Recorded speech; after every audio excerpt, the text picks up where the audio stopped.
Hi, I'm Tom Roberts. I was 26 years old when this photo was taken early one morning by a member of my staff.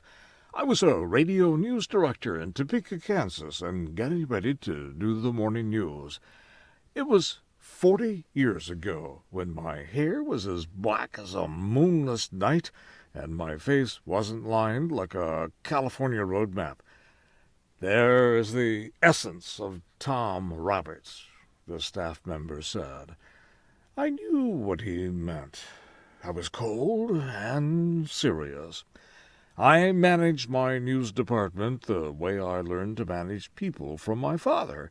He treated his employees as if he were still a master sergeant in the Air Force. My coldness was a cover for the anguish of frequent major depressions. My depressions lasted weeks or months and put a strain on my marriage to the point my now ex-wife and I started talking about divorce. I didn't dare tell anyone I was depressed, but I did tell my dad once. "Pull yourself up by your own bootstraps, son," he would say. When I wasn't depressed, the carefree side took over with its grandiosity, overspending, and hypersexuality that hurt so many people. Added to that carelessness was the heavy drinking, mostly alone, but sometimes with my only friend Dan, who was a popular disc jockey my age. It was another 17 miserable years of my up and down moods before I was diagnosed with bipolar disorder. A long delay in diagnosis of this disease is typical because when we feel good, we don't go to the doctor and say, "Doc, I feel great. What's wrong with me?" I look back on the time this photo was taken, and I'm ashamed of my manic behavior. But I'm grateful, too.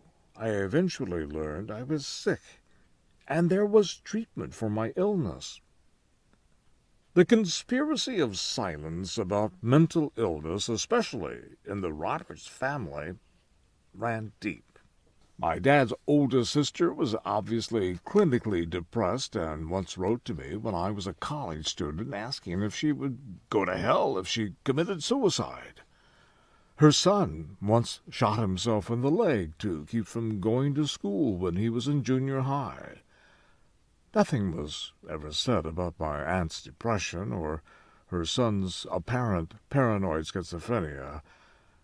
They wouldn't get psychiatric care because it would shame the family.